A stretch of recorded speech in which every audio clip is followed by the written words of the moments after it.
Hello students, हमारे YouTube channel में आपका हार्दिक स्वागत है। तो चलिए आज हम पढ़ते हैं क्लास 10th में साइंस के अंतर्गत एक इम्पोर्टेंस चैप्टर कार्बन के विषय में।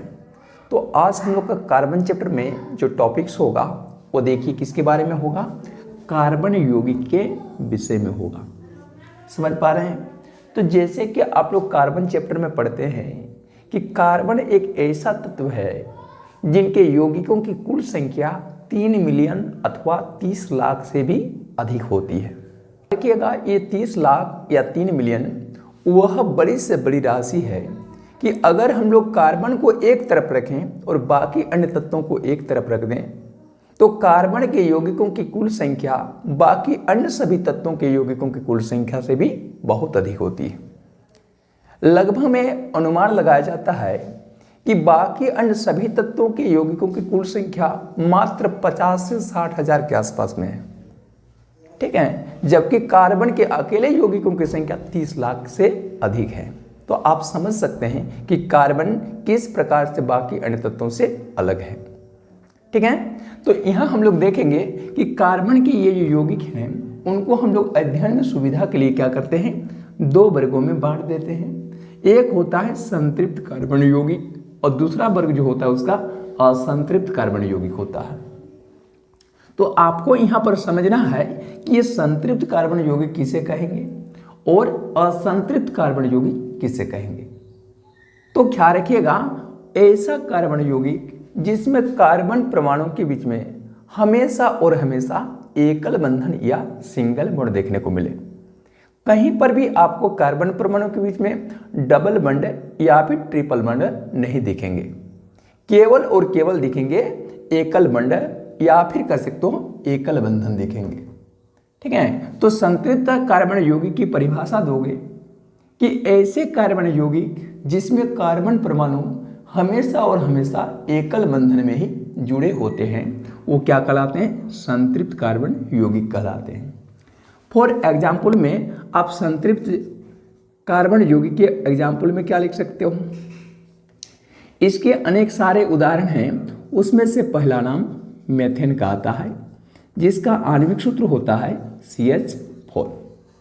आप इनका जब संरचना सूत्र बनाते हो तो उस स्थिति में कार्बन का जो एक परमाणु होता है वो हाइड्रोजन के 4 परमाणुओं से एक एक इलेक्ट्रॉनों की साझेदारी करके अपनी अंतिम कक्षा में अष्टक को पूरा करते हैं। जैसे कि आप सबों को पता होता है कि कार्बन जिसकी परमाणु संख्या 6 और उसके विभिन्न कक्षाओं में पाए जाने वाले इलेक्ट्रॉनों की संख्या भी जो 6 है, तो उनका जो इलेक्ट्रॉनिक विन्यास करते हैं तो उसकी पहली कक्षा में 2 इलेक्ट्रॉन और दूसरी कक्षा में 4 इलेक्ट्रॉन पाई जाती है। तो दूसरी कक्षा इसकी अंतिम कक्षा होती है और दूसरी कक्षा में हम सभी जानते हैं कि दूसरी कक्षा में जब तक 8 इलेक्ट्रॉन नहीं हो जाता तब तक वो कक्षा अधूरी मानी जाती है। तो इस वजह से कार्बन की कक्षा जो है वो अधूरी है। तो जब इसकी अंतिम कक्षा अधूरी है तो कार्बन का परमाणु अस्थायी माना जाएगा। तो वो अस्थायी बनने के लिए क्या करते हैं, इलेक्ट्रॉन का साझेदारी का रास्ता अपनाते हैं। तो क्या करते हैं, 4 इलेक्ट्रॉन अपने जो है पास मौजूद 4 इलेक्ट्रॉन हैं और कहीं से 4 इलेक्ट्रॉन वो क्या करते हैं, साझेदारी के फलस्वरूप प्राप्त करते हैं। साझेदारी में होता क्या है कि जितने इलेक्ट्रॉन लिए जाते हैं उतने ही इलेक्ट्रॉन दूसरे को दिए भी जाते हैं। तो देखो कि कार्बन के एक परमाणु की अंतिम कक्षा में मन ही मन में आपको कैलकुलेशन करना है कि अपनी जो है कक्षा में या अपनी अंतिम कक्षा में 4 इलेक्ट्रॉन का है, फिर वह परमाणु अस्थायी है। तो कोई भी अस्थायी परमाणु अपने निकटतम अस्थायी परमाणु के समान इलेक्ट्रॉनिक विन्यास प्राप्त करके अस्थायी होने के लिए हमेशा तत्पर रहते हैं। वो हाइड्रोजन के पहला परमाणु से 1 इलेक्ट्रॉन की साझेदारी करेंगे, दूसरा से भी 1 इलेक्ट्रॉन की साझेदारी करेंगे, तीसरा से भी 1 इलेक्ट्रॉन की साझेदारी करेंगे और चौथा से भी 1 इलेक्ट्रॉन की साझेदारी करेंगे। तो इस प्रकार से उनका अपना 4 और यहाँ 4 हाइड्रोजन परमाणु से प्राप्त किया गया 1-1 इलेक्ट्रॉन मिलाकर हो जाता है उनके पास 8 इलेक्ट्रॉन। और कार्बन का इस प्रकार से पहला परमाणु अस्थायी बन जाता है। आपके मन में सवाल उत्पन्न होगा कि आखिरकार ये हाइड्रोजन के परमाणु अपना 1 इलेक्ट्रॉन का शेयरिंग कार्बन के साथ क्यों करना चाहता है। तो याद रखोगे हाइड्रोजन की जो परमाणु संख्या होती है वो 1 होती है और उसका इलेक्ट्रॉनिक विन्यास 1 होता है। यानी इसकी पहली कक्षा ही इसकी अंतिम कक्षा है और ये पहली कक्षा में हम सभी जानते हैं किसी परमाणु के इलेक्ट्रॉन धारण करने की अधिकतम क्षमता 2 है, परंतु 2 इलेक्ट्रॉन उसे जब नहीं मिल पाता, उसके पास केवल 1 इलेक्ट्रॉन है, तो वह 1 इलेक्ट्रॉन प्राप्त करके हीलियम के जैसे इलेक्ट्रॉन विन्यास प्राप्त करने को तैयार रहता है या फिर तत्पर रहता है।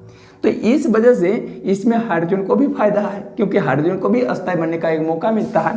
तो इस वजह से हाइड्रोजन के परमाणु भी कार्बन के परमाणु के साथ एक एक इलेक्ट्रॉन का शेयरिंग करने के लिए इच्छुक रहते हैं। तो इसमें कार्बन के परमाणु भी अस्थायी बन जाते हैं और एक एक इलेक्ट्रॉन की साझेदारी करके हाइड्रोजन के भी प्रत्येक परमाणु क्या बन जाते हैं, अस्थायी बन जाते हैं। क्योंकि इसका अपना है अंतिम कक्षा में 1 इलेक्ट्रॉन और कार्बन से 1 प्राप्त करेंगे तो 1 और 1 2, जो कि हीलियम जैसे अस्थायी तत्व के इलेक्ट्रॉनिक विन्यास के समान है। इस प्रकार से दूसरे वाले भी अपना है 1 और यहाँ से 1 प्राप्त करेंगे 2, इनका भी संरचना हो जाएगा हीलियम के जैसा। फिर तीसरे के साथ भी वही, चौथे के साथ भी वही है। तो यहाँ आपको क्या दिख रहा है, कार्बन, यानी सब जगह पर आपको सिंगल सिंगल बॉन्ड दिख रहा है। तो इस वजह से इसे हम लोग संतृप्त कार्बन यौगिक के नाम से जानेंगे।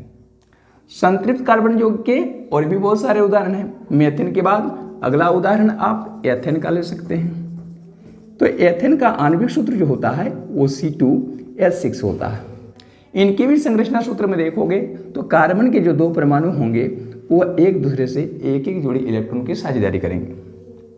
तो कार्बन का पहला परमाणु की अंतिम कक्षा में है अपना 4 इलेक्ट्रॉन, उसे और 4 इलेक्ट्रॉन जुटाने हैं। तो वो क्या करेंगे, कार्बन के दूसरे परमाणु से अभी 1 इलेक्ट्रॉन की साझेदारी करेंगे। तो अपना 4 और यहाँ से जुटाया गया 1 5, अभी भी उसे 3 इलेक्ट्रॉन और चाहिए। तो इसके लिए वो हाइड्रोजन के 6 परमाणु में से 3 परमाणु को अपने साथ साझेदारी वाला संबंध में जोड़ देंगे इस ढंग से।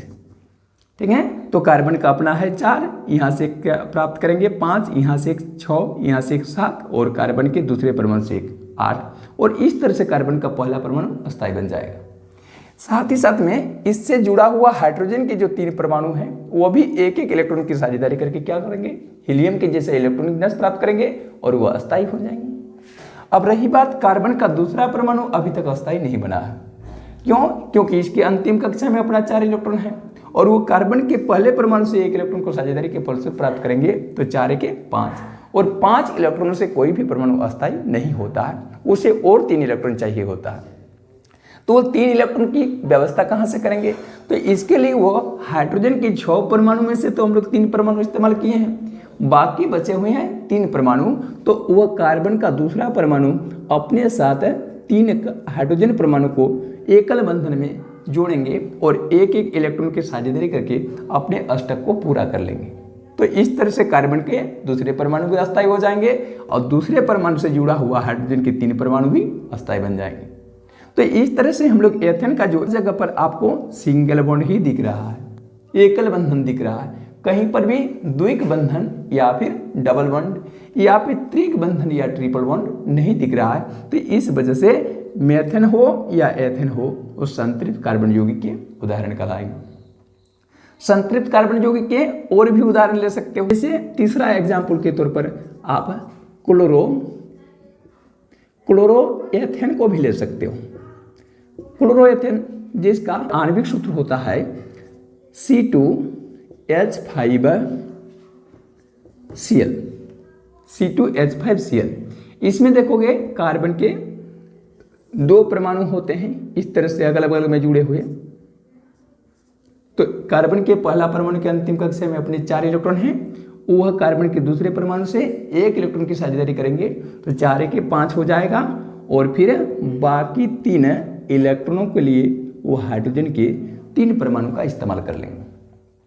ठीक है, और इस तरह से कार्बन का पहला परमाणु अस्थायी बनेगा, उसके साथ में जुड़ा हुआ हाइड्रोजन के 3 परमाणु भी अस्थायी हो जाएगा। लेकिन कार्बन के पहला परमाणु के साथ जुड़ा हुआ जो कार्बन का दूसरा परमाणु है अभी तक अस्थायी नहीं बन पाया है, क्योंकि इसकी अपनी 4 इलेक्ट्रॉन हैं और यहाँ से 1 प्राप्त करेंगे तो 4 और 1 5 इलेक्ट्रॉन होता है और 5 इलेक्ट्रॉन से कोई भी परमाणु अस्थायी नहीं बनेगा। इसके लिए और 3 इलेक्ट्रॉन की व्यवस्था करनी होगी। तो वो 3 इलेक्ट्रॉन की व्यवस्था कैसे करेंगे, तो इसके लिए वह बाकी शेष बचा हुआ हाइड्रोजन के 2 परमाणु और क्लोरीन के 1 परमाणु का इस्तेमाल करेंगे। ठीक है, तो हाइड्रोजन के 5 परमाणु में से 3 इस्तेमाल हो चुके हैं, 2 शेष बचा हुआ है।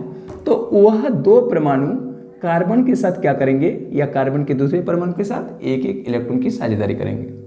अब कहेंगे कि वह 2 इलेक्ट्रॉन की साझेदारी क्यों नहीं कर सकते हैं, क्योंकि हाइड्रोजन की अंतिम कक्षा में 2 इलेक्ट्रॉन होते ही नहीं है, 1 इलेक्ट्रॉन होता है। तो अगर उसके पास केवल 1 इलेक्ट्रॉन है तो फिर वो 2 इलेक्ट्रॉन कहां से दे सकते हैं, इसलिए वो सिंगल बॉन्ड का ही साझेदारी कर सकते हैं। ठीक है, तो कार्बन के दूसरे परमाणु की बात सोचे तो इसका अपना है 4 इलेक्ट्रॉन, हाइड्रोजन से प्राप्त करेंगे एक 5, इस हाइड्रोजन से प्राप्त करेंगे एक 6 और यहां से प्राप्त करेंगे एक 7।